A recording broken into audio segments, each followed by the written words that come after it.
So we should be live in 10 seconds. I think it says we're live. We're live. Yeah, we're live, Bilal. And we're live. So I will share the video with everyone.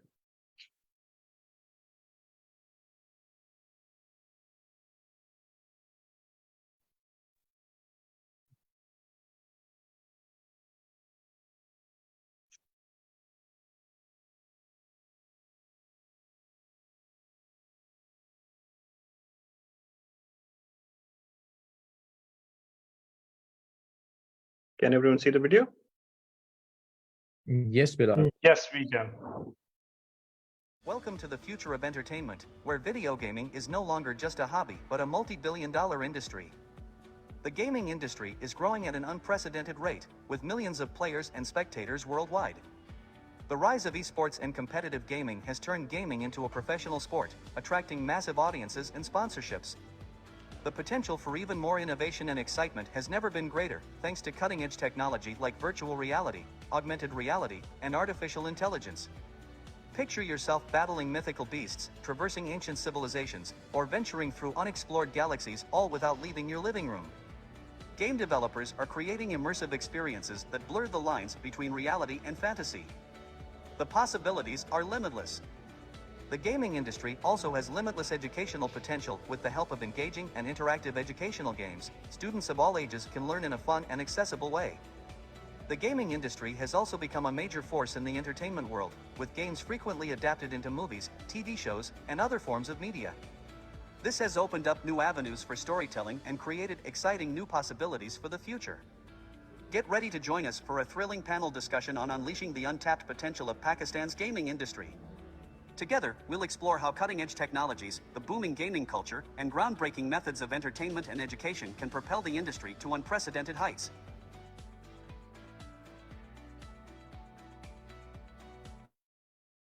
All right. So this was a showcase of a couple of our startups who are currently in the gaming industry. They've joined us as well. And as Aisha takes it forward, we can discuss more. Thank you so much. Thank you so much, Bilal. Hello and welcome, everyone. Thank you so much for joining us. We are really excited to have you all over, especially since the hosts, the moderators are in different time zones, so this makes it all the more interesting. And it was a challenge to arrange it, but we did it. Thank you so much once again for joining us. So a little introduction. This is the first chapter of our series, Startup Connect, where we connect different sectors of our startups with the industry experts so that they can learn and exchange information and grow and, clarify their questions, queries, and doubts. So the first chapter in gaming is pretty interesting because there is a lot of momentum being generated these days. Especially the gaming industry is now around $159 billion. So if you want to see how big that is, it's if you compare it to the box office, which is the movie industry, which is only 43 billions, and the music industry is 19 billion. So the size of this industry is really massive. And there's a lot of potential, there's a lot of growth. And especially from the investment side, a lot of investment has been is being generated in this sector. Most specifically, 2022, the last year was the biggest year in terms of investments because we had 1,320 deals which were announced or completed. With a projected growth of 9.3%, we would like to start discussing this field.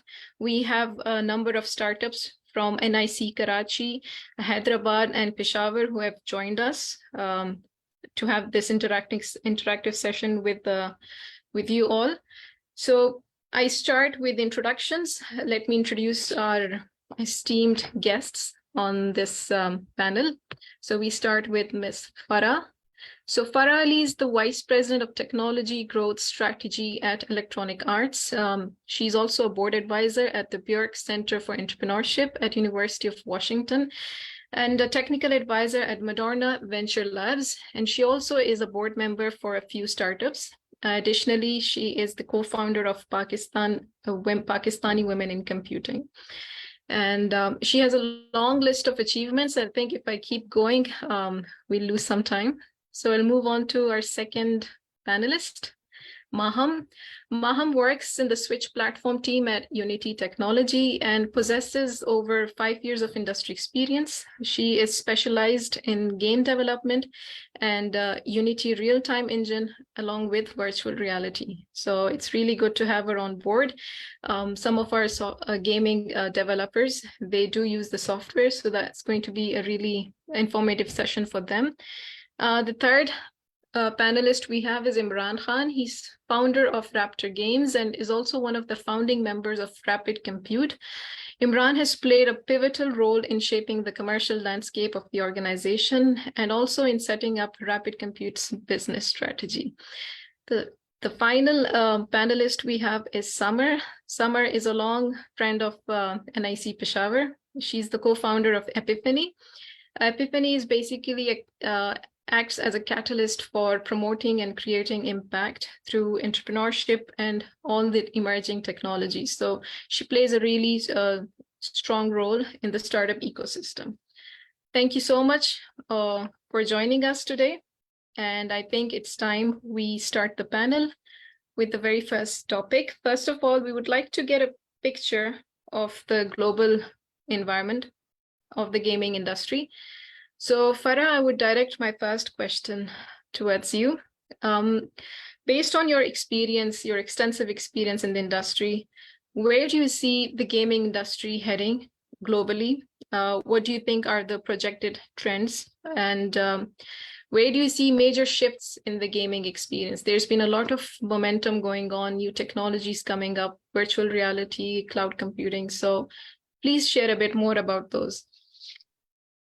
Yeah, hi. First of all, thanks for the invite. Really happy to be here. I think on the global games market side, Newzoo does a really good job publishing a global games market report. And for 2022, the global games market, what they sort of predict is 49% of all consumer spending within global games will be from primarily from US and China. So that's where kind of most of the revenue seems to be coming from. But the market continues to grow. The total, I think, the US total is projected to be around 45 billion. And in terms of players, there's been a lot of growth there. And 54, the same sort of like almost half of the players are in the Asia Pacific region. So that's China, but then that's also largely, I think that's applicable to Pakistan as well. Just in Asia Pacific and Middle East and Africa, there's been, combined, I think 8% growth year over year in user base in Middle East and Africa, 5-ish% year over year in Asia Pacific. So there is growth. It's not a market that's stagnated. It's perhaps not growing, in that hockey curve way that it was during the pandemic. So I think the 2020 to 2022 were kind of breakout years for gaming. But part of it was because people were more online, they were more at home. It sort of was one of the few ways that people could entertain themselves. So we're seeing sort of a flattening back to more normal levels from that. So that sort of COVID bump, I think, is behind us. And forecasting to like in the global player forecast, I think it's something around in 2025. It's going to be close to like 3 billion or something. So it's a pretty huge number. And I think for Pakistan, the landscape, there's a huge potential there because there's a large number of players. I think the interesting thing is how do they monetize? In terms of the platforms, when you look at the global games market, console is the one that's not growing as fast. Mobile obviously is the one that has the highest growth, mobile and PC. And that's probably more relevant for the region as well. Because I think primarily the games are mobile games that are being made. So there is that trend. However, with mobile games, the barrier to entry keeps getting lower and lower every year. And so, there's a lot of competition. There's a lot of games that are competing for sort of the same mind share, the same player base. So how do you differentiate yourself in that market? There's also this idea around, we have content that's not primarily made for the market. So there's a lot of content that's for the North American market. And so, thinking about content and local content creation. So that's just some high level numbers. In terms of trends, I think one of the biggest ones is and that I see continue to grow is sort of user-generated content. I don't think streaming has taken as much advantage of that. But what you see with, from consumer insights is that gamers don't just want to be consumers, passive consumers. They do want to be co-owners. They want to have agency over the content that's being created.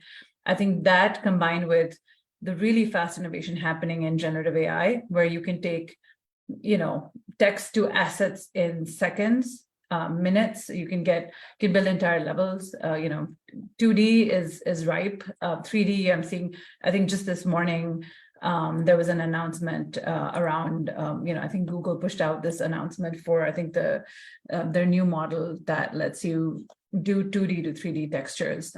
So every day there's, something new happens that's very relevant, that's very interesting in this space. I think Meta released the release of SAM for image video segmentation. I think that happened today as well. And so, people are calling it like the GPT-3 moment for computer vision. So all these things are happening so fast. How do we keep up? We don't have similar kind of research happening in that Asia Pacific sector. So how do we leverage the research that's happening there?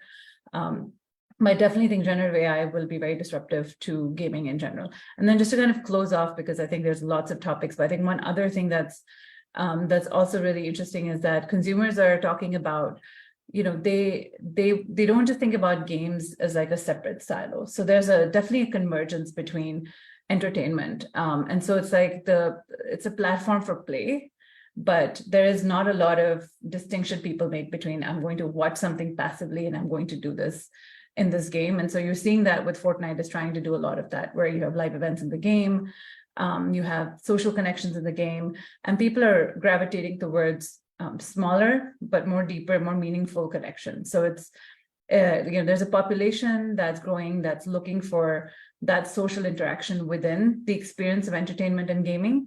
And that's making sort of linear and OTT converge. And I think we'll see more of that. It's definitely been disrupting the streaming market. And I think we've seen with some of the earnings around Netflix and others that they are pivoting. They've got, games are putting shows out. So we're going to see a lot more of that convergence.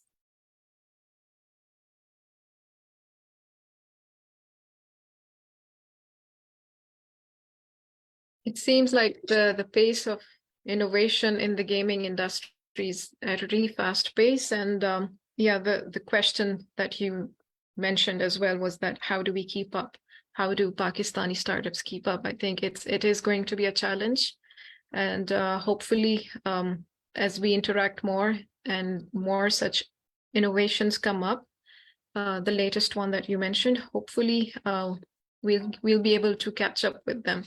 That was a very comprehensive answer, and it was really interesting to note that the bump in the increase in gaming use was partly because of COVID, and everyone was stuck home, so that the most they could do was play games.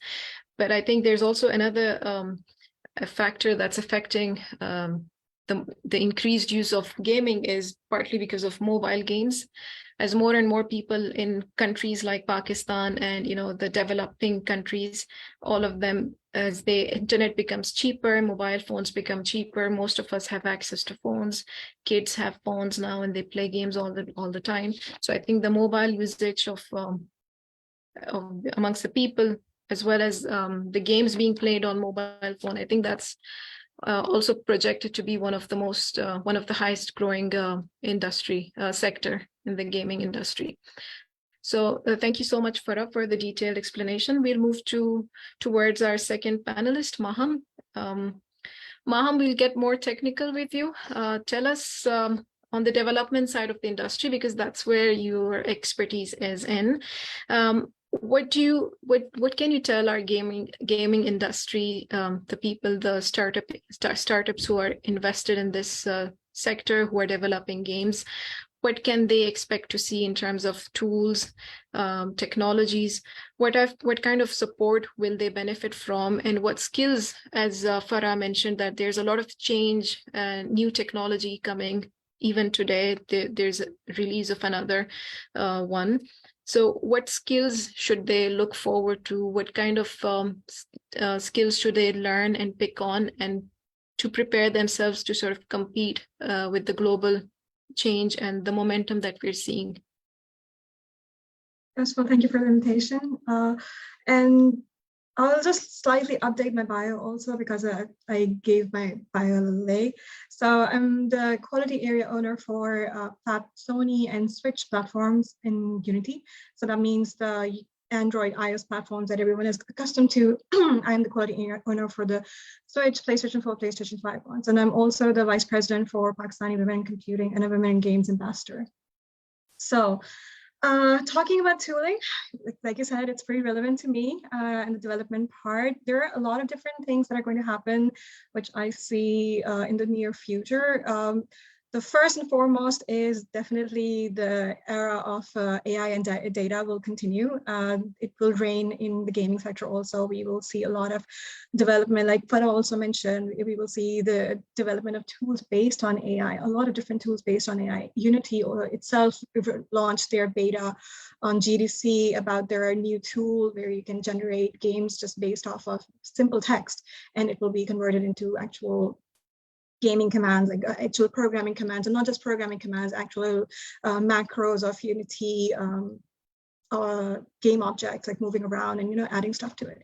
So it's pretty powerful and it's pretty interesting. A lot of things are like that, like entity and dot stuff is going to get solidified, which was up in the air in the last few years. If they were released, they were launched, they were not really focused on because the algos weren't there yet, the development wasn't there yet. But now I think it's a good time where all those companies are going to focus on these kind of packages where people can just give that game development much more easier and make it less development heavy or programming heavy and make it more design heavy. So more enable designers and normal students and just normal people to be able to create games and create their vision and create it into a production ready app and not just like a POV or an MVP kind of status and not ever be production ready, because in the past that was one of the biggest limitations with these kind of tools. You could create an MVP or just a prototype, but it could never go into production because of it had a lot of limitations. But now I think in the near future, in 2-3 years, you're going to see a lot of different development in these kind of areas. And another part which I personally feel like, it's my personal opinion, that it has been ignored in the last few years is the digital artistry. A lot of progress has been made in performance optimizations, frameworks, and all that kind of stuff, mobile development. But the digital artistry is something that has been lagged behind quite a lot. But I see a focus on that right now, everyone is focusing on giving or creating these very defined and very finished tools, which are easy to use with good UIs for digital art history. And because they pair very well with the bigger vision of creating those entity component level frameworks and the dots frameworks, and then just pair them all together and make it easier to make games. So the biggest vision at this point is to be able to make games much more easier. Another shift that I would like to talk about is that something that a lot of consumers would see in marketing lately, in LinkedIn or on Facebook, is that a lot of the bigger engine companies like Unity, Unreal, they're slightly shifting their focus on RT3D, so real-time 3D, and focusing on industrial clients and putting out tools for industries like automobile, aeronautics. So trying to create simulations for them, or trying to create tools that would create simulations for them. And some might think that they are shifting their focus away from gaming, and some might not feel very happy about that. But to be honest, in my opinion, these tools, what they represent is a more focus on simulation part and giving more accuracy to the data and more accuracy to the programming. So what they will do is provide tools to normal developers also, which everyone will have access to these tools, to create more accurate simulations in their games, or accurate physics in their games, which will eventually be good for the gamers also. It may look like it's a shift towards RT3D, but the tools that will be fruit of this shift will benefit everyone. That's pretty amazing, Mahum. So based on what you've shared with us, with the AI being incorporated into these gaming development side, it means that it's making it easier for a common person to develop a game. Maybe in the next 5 years, we'll have young kids making their own games, right? But there's also this question that we probably will see a lot of products, games coming into the market, different categories, different styles. So it seems like the gaming industry is going to become pretty much congested with products and Or you can say diversified. Yeah, another word. definitely. Yeah, You diversified. will have all different types of games, and you will see different kind of visions being well incorporated and produced, and everyone can enjoy. So the more different visions you see from a 12-year-old and a 60-year-old person, the more inspired a game developer will get, and they will be able to create different IPs and more unique IPs. So I always am up for diversified market. Congestion is just a side effect of that. But as you see right now with all these different laws that were changed last year with on App Store and Play Store, and now that you have different publishing stores, the congestion is creating its own way. The market was already congested, but now you have so many publishing stores that the market is adjusting to itself, because the congestion is a side effect of the demand also. It's not just that people are creating games, like Farah said, people are consuming more games. So there is a high demand for this too.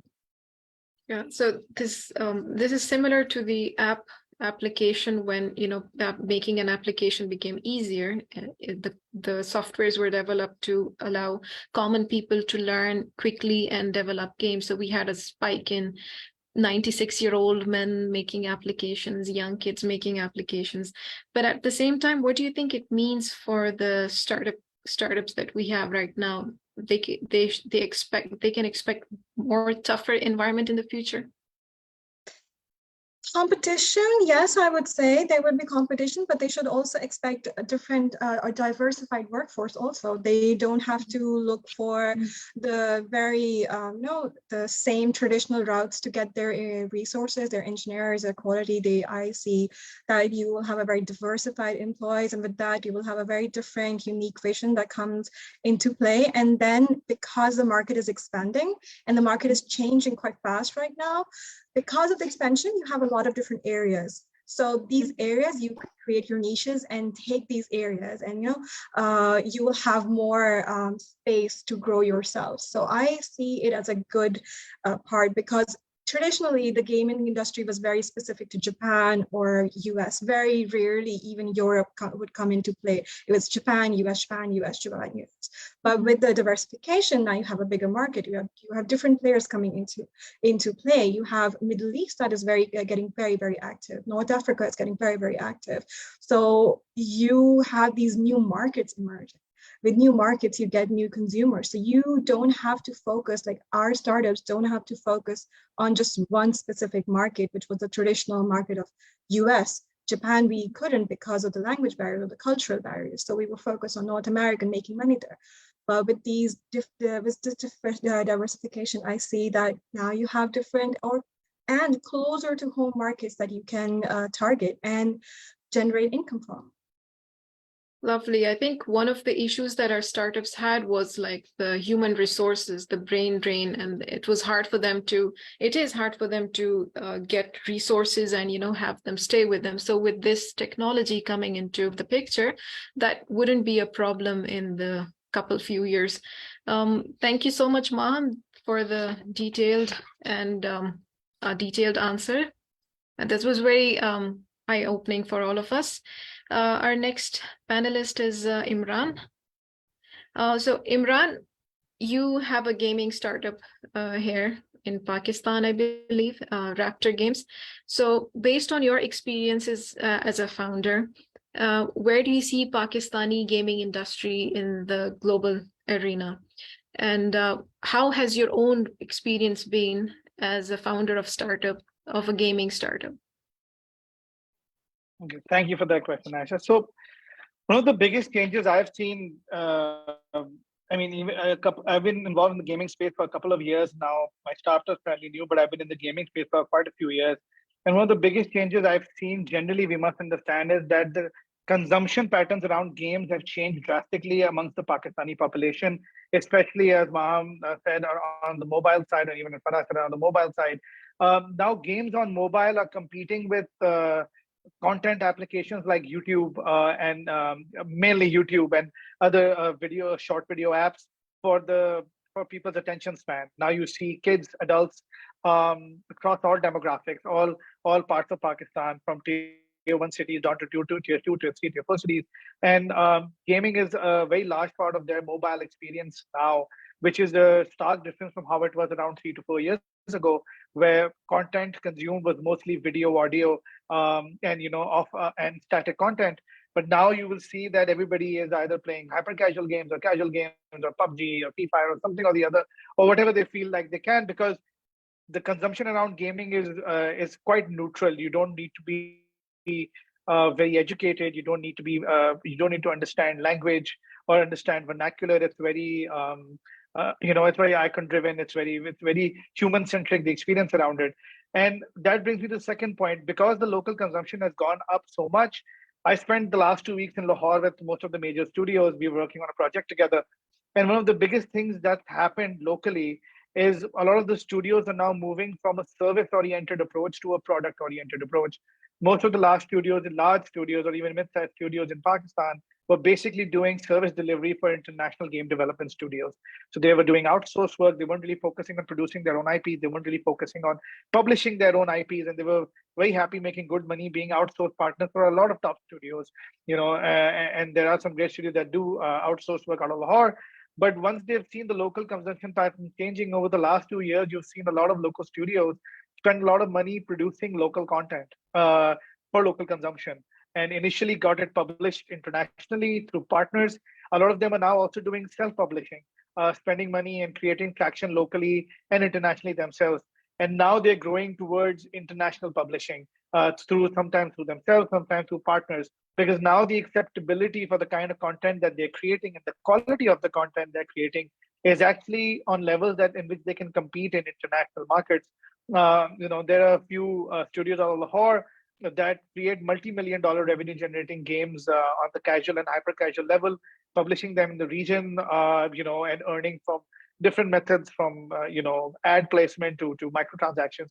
So one of the biggest changes that I've seen happen in terms of our acceptability or our approach to the global arena is that as we've become more and more aware of the consumption pattern around people, we've actually started looking more towards producing our own IP and our own content that can be published internationally and can actually fuel the growth of these studios. One of the studios out of Lahore is very famous, Revolving Games. They started locally, did outsourced work, then started creating their own IPs. Now they're creating a massive Web3 IP around Battlestar Galactica. They have hired some of the best people in the industry to help them on that journey. And you're seeing that trend start in a lot of local studios now. They created global partnerships. We were at the debrief meeting last week in Lahore after all of these guys came back from GDC, and they've struck some amazing deals with a lot of publishing houses, a lot of studios to create IPs and to create original IPs as well. So in terms of the global arena, Pakistan's really shaping up. We've grown from around 15 studios a couple of years back to more than 40 studios right now. We have almost 10 multi-million-dollar studios in the country producing IPs and producing services for other IPs. So yeah, from the global arena point of view, we are hopefully on a way towards becoming one of the prominent players, at least in the region, or in terms of the kind of content that we produce, which is mostly around mobile and casual and hyper casual. How has my experience been because of this as a new startup? It's actually been a lot more easier and more pleasant than I actually thought it would be. When I started off, we do a lot of things. We have a streaming platform. We're producing, we're doing local distribution for games. And I genuinely thought that creating global partnerships with companies out of Vietnam and Korea and some companies out of UK would actually be a lot more difficult to prove that companies out of Pakistan can actually deliver the kind of localization and local distribution that they wanted. But because of the great work being done for the last 4 or 5 years in the local space, we have a great reputation internationally now. I found it very easy to get major, I don't say very easy. I found it easier than I thought it would be to get international deals around publishing local sports games and cricket games, some VR content. I found it a lot easier than I thought it would be to get help from people like Twitch and Netflix on a streaming platform for gamers. So a lot of these things, as comparing it to how it was 3-4 years ago, is becoming a lot easier and is becoming a lot more easier to approach as well, because now they are also very interested in coming down. Last month, 2 months ago, we had a entire group of studios come down from Vietnam to Karachi and Lahore, because they wanted to see what work's being done locally. They wanted to outsource work. They wanted to buy local content to publish in Vietnam, in the region. And that's a very big change from what it was 3-4 years ago, when even Samar would tell you where getting Goras to come down here to look at products was mostly virtual and not really physical. And that's really changed on its head right now. There's a big esports tournament happening in May, and a lot of studios are actually flying down as well to see what work's being done locally, because I'm on part of the organizing committee as well. So yeah, so it's becoming a lot better. It's becoming a lot easier. It's becoming a lot more prominent. I mean, you can ask any of the studios that went to GDC this year, ask them how it was compared for them this year compared to the years past, and they'll give you a very positive picture of how it was. This is really nice to hear that things are improving, that there is an improvement in the reputation and the ease of business as well with international clients. But if you could reiterate for me, what exactly triggered this sudden, what I think is a sudden shift towards the international market opening up towards our market? Has something changed in our policy? Has something changed in our consumption? Is it because of the high usage of gaming, mobile gaming, or is it some other factors that have sort of created this openness? So on your first part, sadly, on the policy part, I would have to say no. Nothing has been done on a policy level, on a taxation level, on any kind of hand-holding level that has made business easier for startups in the gaming space, or even established studios in the gaming space in any part of the country. So unfortunately, that's a no. So nothing happened on that front. But what did happen was what the last part you said, the consumption patterns around content, gaming content, became so huge across all verticals and all demographics across the country, that it had people across the border, across borders, actually looking at Pakistan on the kind of numbers that they were publishing. Because all the game numbers are published internationally, how many people are online, how many people are playing mobile game, Happy Casual Game. Unity themselves publishes an excellent report, every periodically. It has great details on everything from gender breakup to age demographics and the kind of games people play on mobile. And that actually had people really look inwards toward Pakistan on, okay, so this is a country of 220 million plus people massively consuming content. So if they're massively consuming content, who's producing content locally? And then, it got people more interested. And then people in Pakistan were already looking for ways to reach out to these studios and these publishers and these partners. So we had a group of studios that were ready to create those relationships. And it kind of suited us that we hit a tipping point where, these people came in and wanted to look at what's happening in our ecosystem. So I think the real tipping point was the consumption pattern, which COVID definitely helped. COVID helped these things massively. COVID helped the purchase of electronic entertainment media, which was TVs, PCs, laptops, gaming consoles, gaming mobile. COVID helped the growth of broadband to the home. So record numbers on mobile broadband, record numbers on fiber to the home deployments in the country, because home entertainment became the primary entertainment. And the third biggest growth metric was basically around gaming and online entertainment. So all of these fueled together, and anywhere in the world you see, it is usually a couple of factors clubbed together. It's a tipping point of a lot of good positive things that come together and create that inflection point. And that's what happened with us with COVID, with mass adoption of content, and then studios that were trying to do so much for so long. And I quickly close by saying, okay, another thing happened. Me and a couple of studios are part of that, and we're very proud that we made that happen. Is that Pakistan, for the first time on the government level, has allocated 2.5 billion rupees in setting up the first of its kind Center for Excellence in Gaming and Animation. So there's a center called CEGA being set up, CEGA, in Karachi now, and then Lahore secondly, which is a state-of-the-art facility that will allow games and animation startups and studios to be able to do best-in-class animation, rendering, game development in government-provided facilities. It's a 2.5 billion rupee project that's been greenlit. Construction is already underway. So big things have changed, and great credit to the old and new studios who have shown their frustration, who have shown the great potential for export and growth in Pakistan, and they're basically making it happen. So yeah, I hope that answers your question. It's a lot of these things coming together at this point. It does, Imran. Thank you so much. I'm really happy to hear this. I think all of us are. And I'll sort of continue this topic with Samar, because Samar is heavily supportive of entrepreneurship. She's an angel investor and she loves to support these emerging industries. So Samar, hearing from Imran saying that his experience has been like better than expected when it comes to reaching out to international partners, that there's a lot of interest being generated from international industry. What do you think the momentum is in Pakistan in terms of investments in startups? What do you think there is? I'm going to.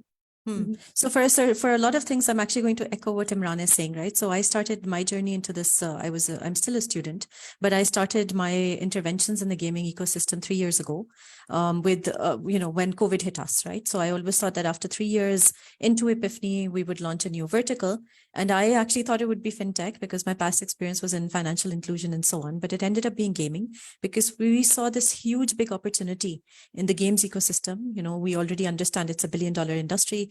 Hundreds of billions of dollars actually. And we saw, on the other hand, that we've got the raw talent. We've got 25,000 IT graduates every year, 25,000 to 35,000 IT graduates, but not a lot of them were actually going into the gaming studios, right? And when you spoke to the gaming studios as well, there was a talent gap over there, finding the right resources. And then you had to spend quite a bit of time training them as well and getting them to the level that they could actually, be engaged. So that's when Epiphany thought that, okay, this is something where, our help is required.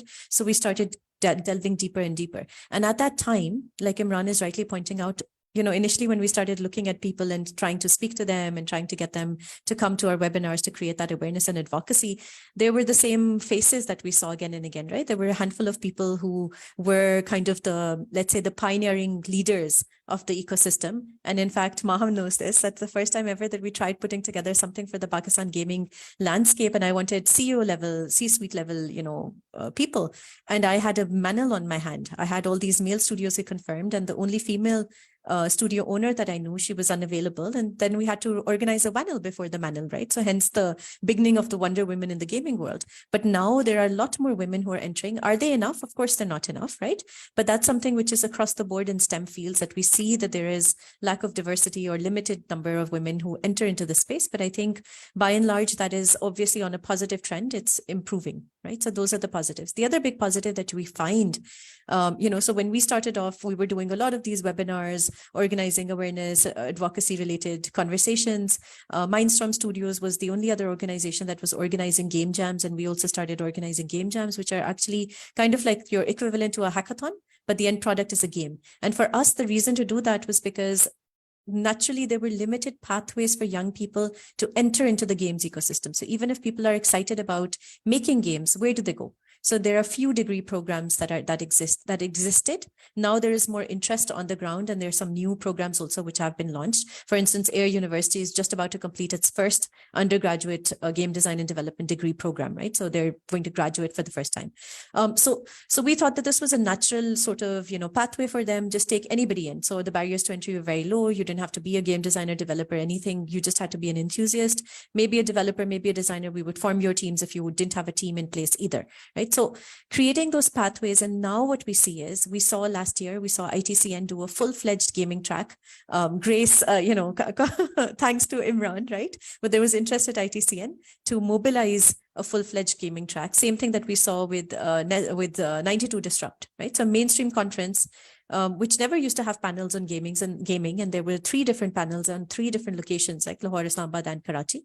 So those are really, really positive movements because you're seeing people who are interested. Then Future Fest having gaming track over there. So these are all positives where you're hearing positive noise from the industry and you're hearing a lot more momentum because a lot more people are now cognizant of the opportunity that this presents, and they're more and more interested in it. So it's not, if you're playing a game, now you're not limited anymore to just playing a game. You can actually make a game, right? So I think that shift is something very positive and it's being nurtured. So with the introduction of SIGA under Ignite, so Ignite is powering this up, it's going to be a massive, massive game changer for the Pakistani ecosystem, right? So if that doesn't exist, let's say, there was a world where SIGA was not going to exist, would the development still happen? Absolutely, right? So we are working as a team. Everybody is mobilizing people together. There are fellowship programs now being offered. There's this intervention in Karachi at IBA that Mindstorm leads with Raptor and a few other parties. So there are multiple avenues for growth. There are people who are interested in game design and development, and now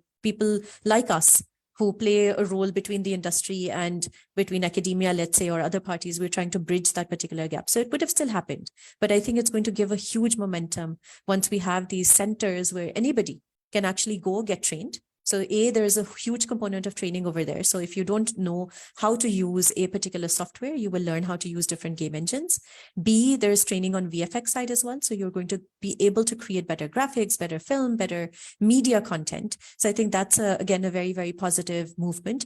On the other side, we also had this underground, which you don't perhaps, game design and development is separate from esports, but we have this whole market for esports. And over there as well, it's open, it's growing gradually, organically. Over there is a need for an intervention to start introducing esports academies, right? So that is something which still has not happened really, but that's something which needs to be introduced as disciplines because, not every single individual has different talent, right? So not everybody is going to work to earn money. They can play games and earn money, right? So there's no harm in that, right? वो पुराना time था, खेलोगे, कूदोगे, and all of that. Now you can actually become a Nawab just by playing games also, right?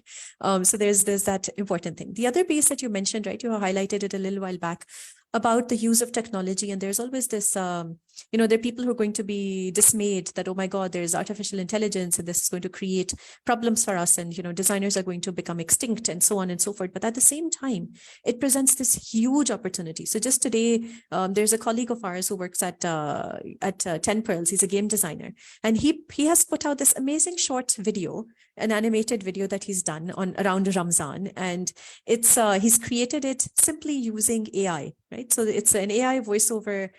He's used GPT for the text around it. He's used another few software as well. And this is something that he's put in 10 to 12 hours. So of course, he needed to have that understanding. He needed to know how to use the tools. So there, the human factor will never go away. But what's happening is when you had to create a prototype from scratch, you had to really do it again and again yourself, maybe, and then get to it. And now it's like with the use of technology, you can create your prototypes much faster. So is this a big yes? It is definitely a big yes, because you're saving time.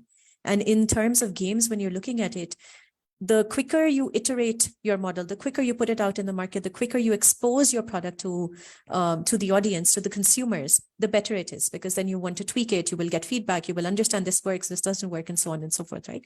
The other side where your technology is really playing a very, very important role is the kind of statistics that you're getting out of it, the analytics, right? So which level is your gamer going to play your game? At what point are they more engaged? What sort of incentives are working?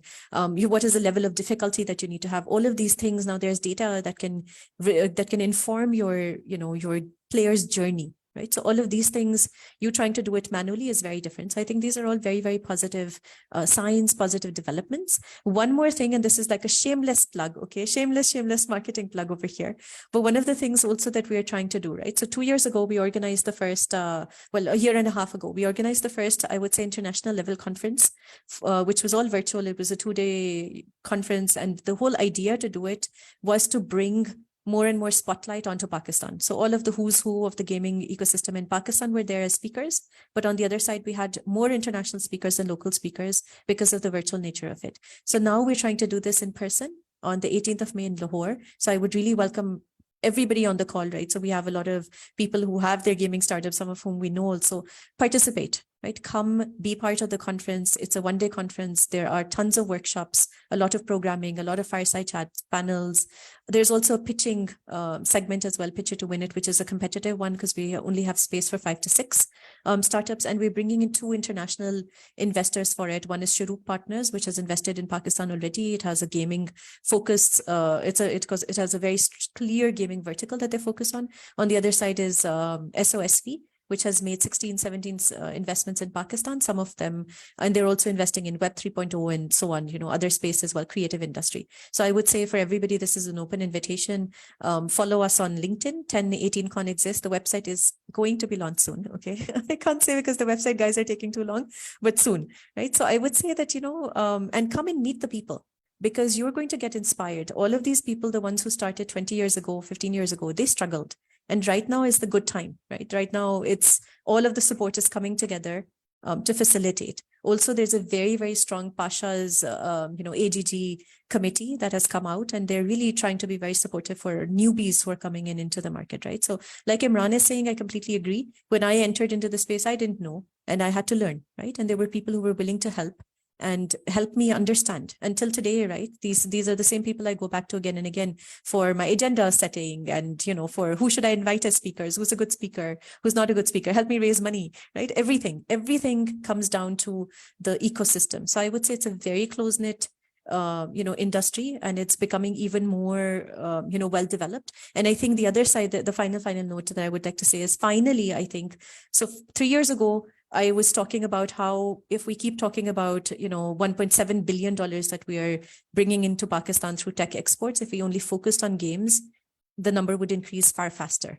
right? And as of last year, informal numbers again, okay? Informal numbers are if the total tech export was 2 billion, out of that 200 million can be easily attributed to gaming studios. That's 10%. So if you just focus on this industry even more, it's, it can really be exponential and a game changer for Pakistan at a national level. Well, Samar, you've shared some really encouraging words, facts, and examples with all the startups, and I'm pretty sure they will all be really happy to join the conference in Lahore. And thank you for the plug. I think it is very useful for all the attending startups. We are running really short on time. I mean, it was so exciting hearing all of you speak that we lost track of time. But I would pose one last question to Farah, a very quick one, and then we'll open the floor for Q&A. So Farah, you lead the tech growth and strategy at EA. So we have spoken a lot about the opportunities, what new things are coming. Where do you see the challenges? Can you share a bit about that? Yes, absolutely. And so what I work on is I lead the R&D, the research team at EA. It's called SEED. So we do a lot of research around the vectors of future graphics, animation, intelligent agents, and generative arts. I also look at tech M&A, so anything that we think we could acquire that helps us accelerate our business on the tech side, not the content side. And then, one of the big things is, what are emerging growth areas and how should we be looking at them? So, I talked about this before as well on AI, and I think I want to explain myself a little bit. It's not a fear-mongering, alarming sort of thing. It's more about that, when mobile came out and with some of the tooling around it, it democratized who could build those games. And just like the ad platform on mobile, it just makes it very easy to monetize games on that platform, right? So anybody can do it. They can be self-taught. I think generative AI for games is going to do that, right? It can take, you imagine a scenario. You say, there's a planet far, far away with 6 moons, a dark lighting. There's 2 kids in the playground. There's, a mother cooking dinner. They're all wearing spacesuits, etc. You can type all of this out, and in minutes you can get some really, really either photorealistic or whatever style that you want. You can get all of that. That would take you weeks with artists and concept designers, who are thinking. You're talking about narrative, you're spitballing on characters and concepts. And so I think it's not that they're going to replace artists or that's not what I'm thinking about. I'm thinking about, we need to figure out how we leverage this to democratize games on other platforms or competing with AAA type of games. You can actually think about building RPG games, not just sort of the casual games. And so that could be an area, because I do think that that's one where we don't invest in. I think the other piece is that,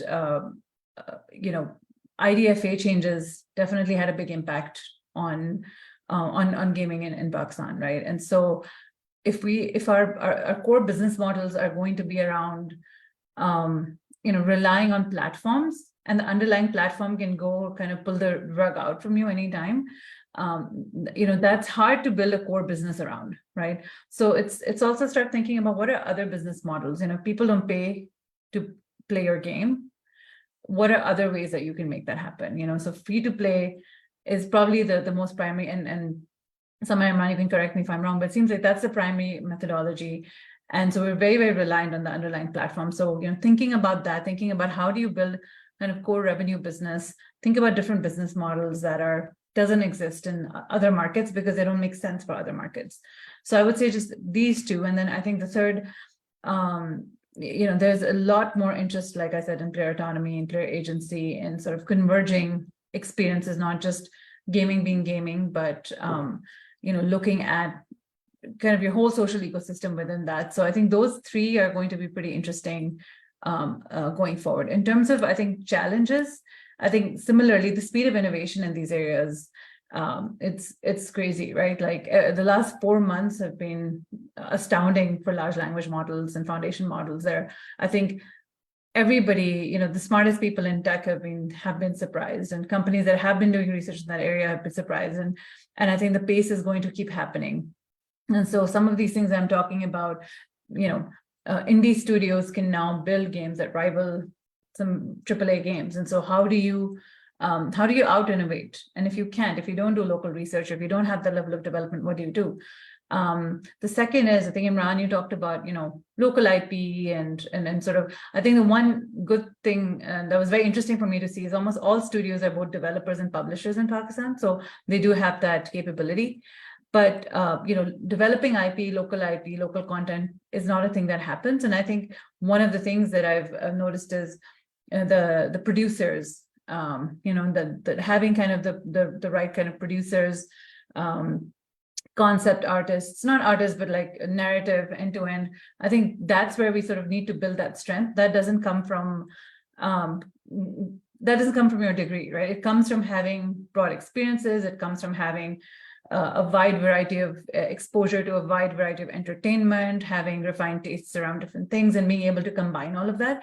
And so that one's a hard one because it's not taught. And so, but in order to build really exciting content, you do need to cultivate the culture of the region. And then I think sometimes I feel there are almost these culture wars that happen back home, with very extreme polarizations, and that doesn't leave a lot of room for this sort of growth. So that's something that I think the academics have to think about, like the people in industry have to think about, how do you grow that? And I think the third probably is, TikTok and YouTube and kind of Twitch, and like I say, against the convergence, but sometimes it's just easier and faster to consume your entertainment that way. And it also your need for self-expression is also sort of used there, right? And so how do you compete with that? How do you build games that make people want to get off TikTok and play your game? How do you add that aspect of what they get from that social validation and in these social experiences through gaming? So probably I would say, there's probably a lot more, but I think for the market, this probably makes sense to me. These are some really good points that you shared, especially the aspect of differentiation, the business model side of things, and competing with not only other gaming companies but also the other entertainment platforms. So that was really, I think, helpful. Sort of gave other aspects for the startup founders to think about. I will open the floor for Q&A. So if anyone has a question, please feel free to raise your hand and unmute yourself and ask the question. We have very little time left, so please be succinct.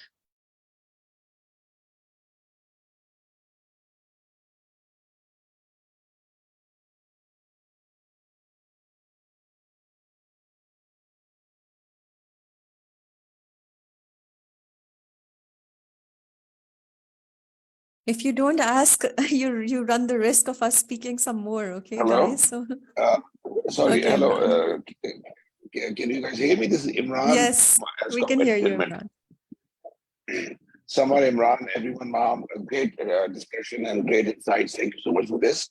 And sorry, I've got a bit of cold, so my voice is a little bit difficult to comprehend. So I think Imran touched it upon it a little bit, and I think every one of the panelists talked about it. So Pakistan, from a SaaS business, as far as gaming is concerned, going into an IP-driven, let's say, industry. From what I understand, right now it's only the industry veterans who have been basically driving this initiative in Pakistan, with the Ministry of IT is also involved. But so far, and somebody talked about Pasha being very active in it. But so far, I believe no incentives or no taxation umbrellas are being discussed in the policy level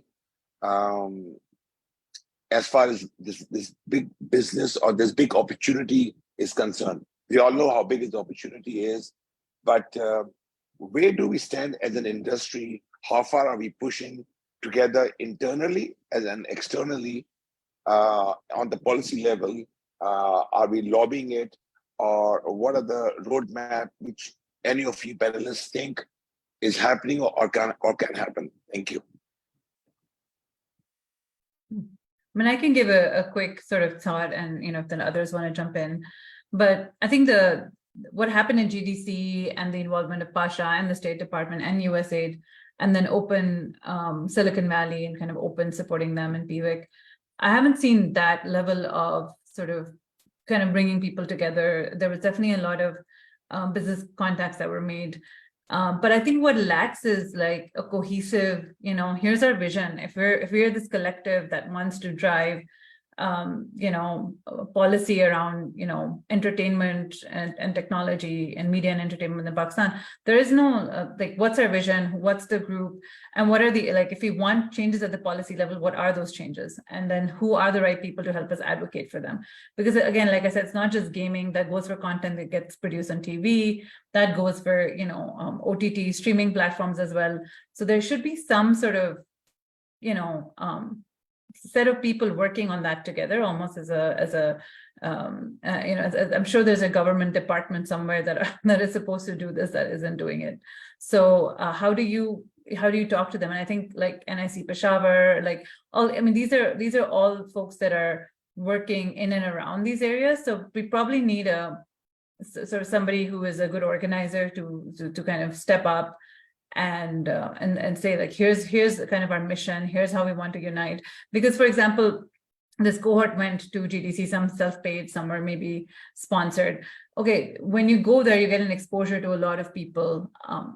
Having them come back, share that back to the ecosystem in a meaningful way, have follow-up loops. So we did this, we have these conversations, these things are supposed to happen. Who's going to follow up? Who's going to make it happen? Who's going to share all of the knowledge and all the exposure that these 20, companies got back? So, I just think that there's no organization around it. So when you just get a bunch of people together talking and then they leave the room, nothing happens because you've just now spent your time talking about really good ideas and well-meaning, very well-intentioned people. But to actually require, execution requires effort, requires sustained grit, and sort of, a vision that extends beyond a year or beyond an event or beyond a conference. And Imran and Samar, you guys probably know a lot more here than me.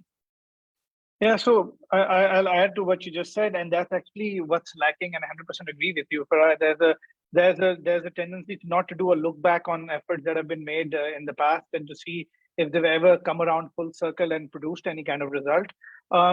For example, till a few years ago, I can tell you for sure that when they were talking about the export revenue for software or software services out of Pakistan, gaming as an industry was not even being assumed as a potential growth factor. There was no directory of game development studios with the Ministry of IT.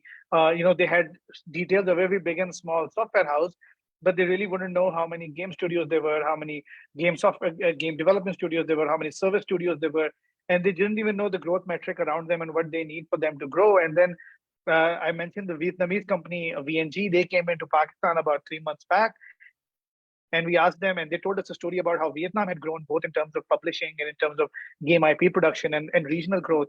And they told us of as far back as 2006 is when VNG started. And they said the Vietnamese government saw that out of the young population, the fastest growing skill set was game development, because they were interested in games and would start developing games, and there were game studios and game entrepreneurs and freelance game designers.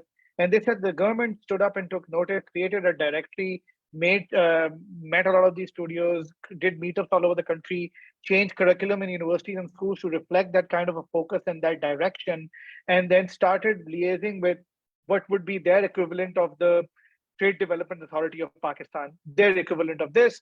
And then they started actually treating this as an attack vector for the country, where they would go abroad and have be part of the Asian pavilions and game cons and game developer conferences and other places. And they would put their products and put their best foot forward to really push this as an agenda item for the economics of their country. This is at 2006. In 2023, anybody who understands publishing by Vietnamese companies in the region would know that Pakistan has benefited. PUBG came into Pakistan primarily through VNG, which was a Vietnamese publisher.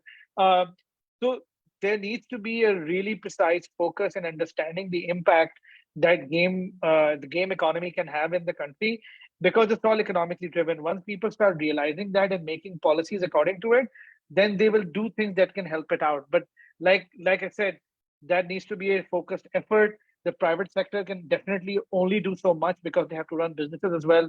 The government has stepped up with SIGA, but the government also needs to step up with a lot of other policy making that only they can do. So can I add to that? Yeah, I'd like to add to that, right? So we're trying to do this conference. I'm not a gaming studio.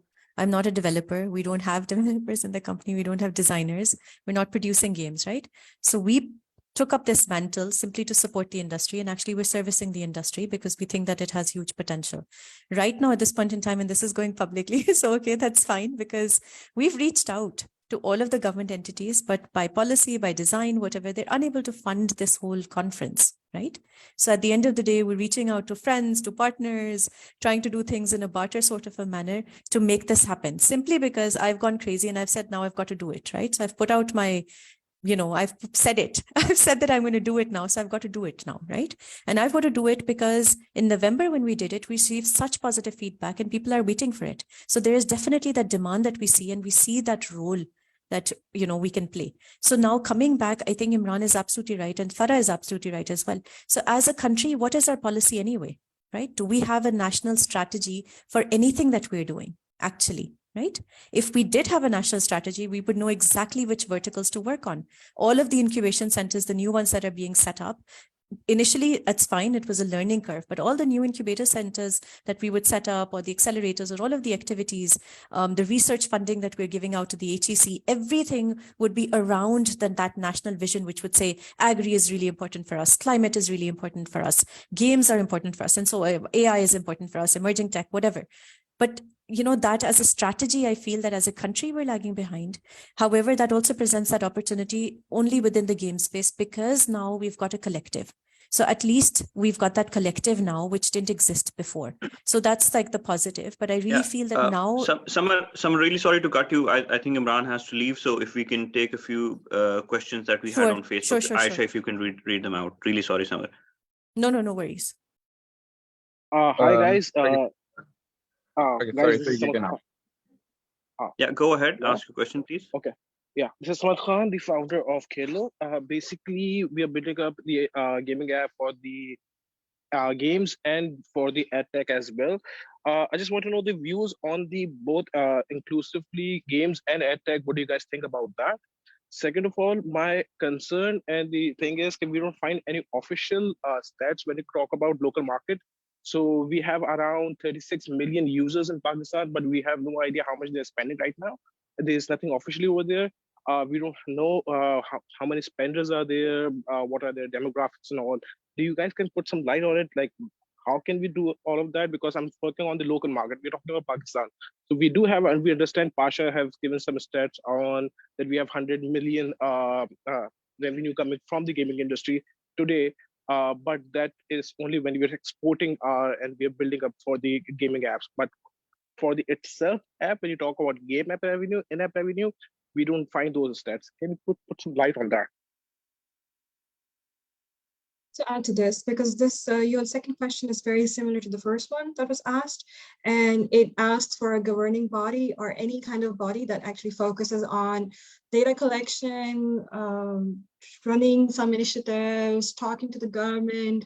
And it also answers one of the questions that was asked on Facebook, that why don't our universities have any gaming courses in our universities? Mainly because, like Samar said, we don't have a set agenda. We don't have any direction to take as a country, as a nation, or as a community. We don't even have a community in Pakistan. So Pasha is there, but Pasha is supposed to be an all-encompassing body for all software houses, all types of software houses. We need a body that is very specific to gaming, so that they can actually come and talk to the studios and ask what their needs are, and then champion those needs, create these bonds with ministry. Like Imran said, our private sector is busy running their own businesses. It's going to be very difficult for them to actually do and go and do that too.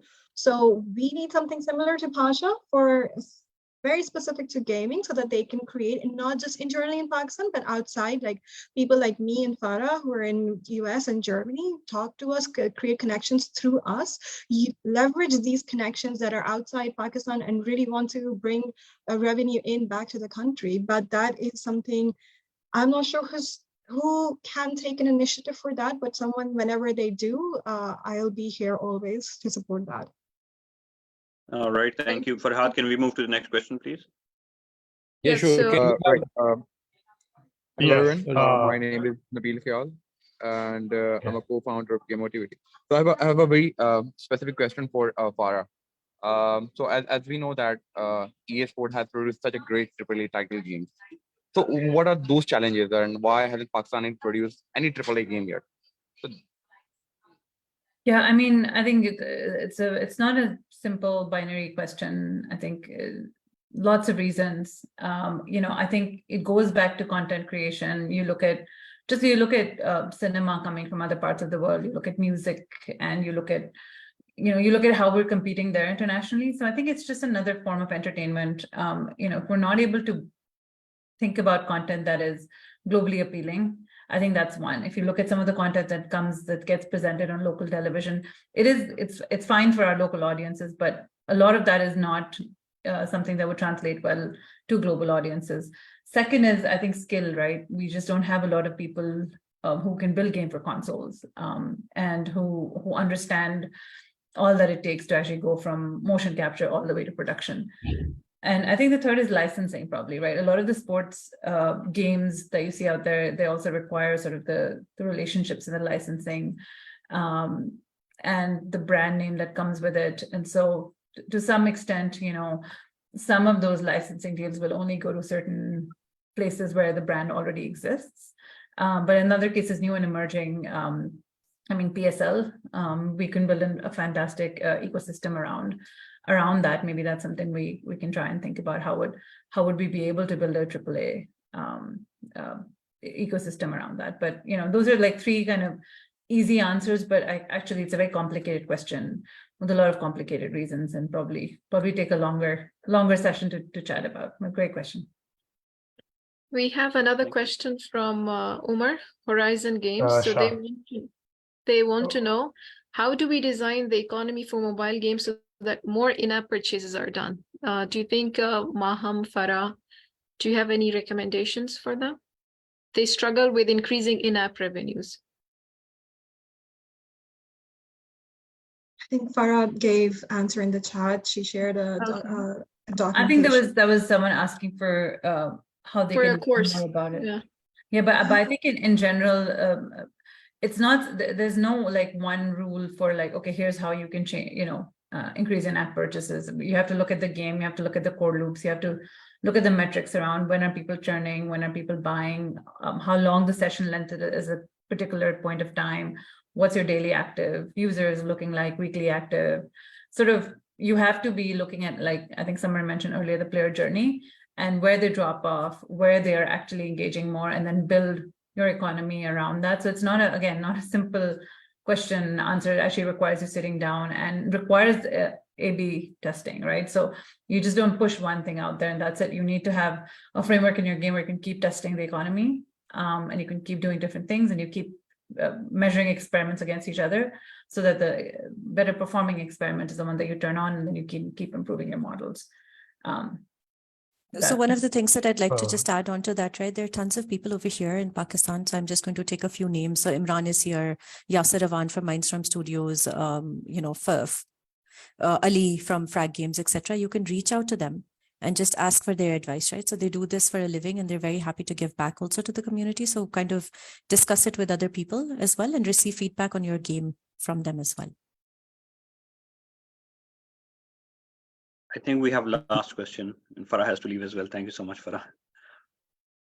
Well, yes, I'm Shah from Phantom Cave, and we build games. My question is about, like, as we are entering the gaming industry, right? And we are 8 months startup. We have released 2 games, right? So I would not leave the chance of marketing my games as well. I have put links to that.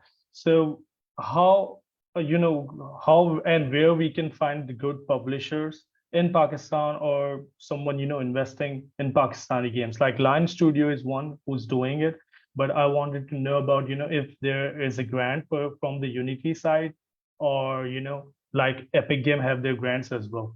So do we know any game studio who's working with the major publisher out there? I think within Pakistan, a few different gaming studios were able to land publishing deals. Mindstorm was one of them. Frag Games was one of them. Revolving Games has a very major contract. So as far as my knowledge goes, pretty much all the publishing studios have opened their doors for open submissions. So it's just about Googling them. Any publishing studio you come across, they have opened their door and they have created open submissions. You go and submit to them, and if your IP is selected, you are eligible for a publishing deal or some sort of deal. So like I said before earlier in the chat panel, there's a lot of demand for gaming, and because of that, a lot of companies are investing heavily into this. So as far as Unity is concerned, I think Unity does not have a very direct grant for just game development. We have humanitarian grants or funds for diverse development, stuff like that, which you can, like Unity for Humanity is one that you can apply to, which I guess a Pakistani studio will be eligible for. That happens once a year that I'm aware of. Other than that, I know Unreal's fund. I don't think there is an equivalent of Unity there. Right. Yes, and Phantom Cave will be needing your help to network and push our products more further forward. You can definitely go through the games I have shared, and you can definitely give feedback as well. Thank you. Absolutely. Can you share the link again? And I will definitely look. Just a last note that I know this point is a little depressing, but I would like to boost everyone also that recently while I was in Unity, I'm also a co-chair for the Muslim ERG within the company, and we were looking to buy Muslim developed games for our employees as a gift, as a Ramzan gift or an Eid gift, and we were not able to find a single one. We just found one from the Yes, You have one now. You have one now because I have developed a Muslim game. Yeah, absolutely. So if you have, if anyone has these games that are available on Steam that we're able to buy and give as gifts, we would love to give back to the Muslim gaming community as a whole. And yeah, share the link with me. I can't find it. Yes, I'm definitely finding it. So Shah, just to answer your question very quickly, right? So I've given you lots and lots of things in the chat. Just take a look later. But one of the things, which is a grant, which is available right now by USAID, the deadline is 31st of May. Take a look at it. That is for green games. Okay. So if you're making any sort of climate related games, there is a grant that you can apply for. The grant money, the pool is 25 million Pakistani rupees, right? So 2.5 crore. Okay. So take a look Yes. at that one too. And then separately, Mhm. it really depends on the type of game that you're developing. If you're developing hyper casual games, then there are tons of hyper casual publishers who are publishing, or it is a matter of connecting and reaching out to them. One of them Mhm. is going to show up at the conference as well, called Tap Mhm. Nation. And other than Definitely. that, we're connected to, there's Ketchup as well, which does hyper casual game publishing. So they've Yes. been part of a previous game jam that we organized. So I know that they're interested. They understand the Pakistan market as well. Then there's Mhm. lots of Turkish studios, right? So like Mood Games and so on Mhm. that you can reach out to, Mhm. right? So Turkey does a lot of outsourcing to Pakistan as well. So yeah, those are some things. Okay. Thank you. Thanks a lot. Thanks a lot for all your support. And here I have added Muslim games link as well. They are not on Steam. They were inspired by Pokemon, the legacy Pokemon, and you memorize some ayats and where to use them against the ghost and do the right thing. And it's all about Islam and their rules and the society. So you can definitely play it. It's a good play for sure. Thank you so much. Thank you, You're everyone. welcome. Mahum, Samar, Imran, and Farah left. But thank you so much for joining us, for all the input that you've shared with us, for staying 20 minutes beyond the time. And again, it was really good seeing you all. And we'll end the session right now. Once again, thank you so much on behalf of NIC and all the startups that have joined us. Allah Thank you Hafiz. for having us. Allah Hafiz. Thank you so much. Thank you, Mahum. Thank you, Samar. Allah Hafiz.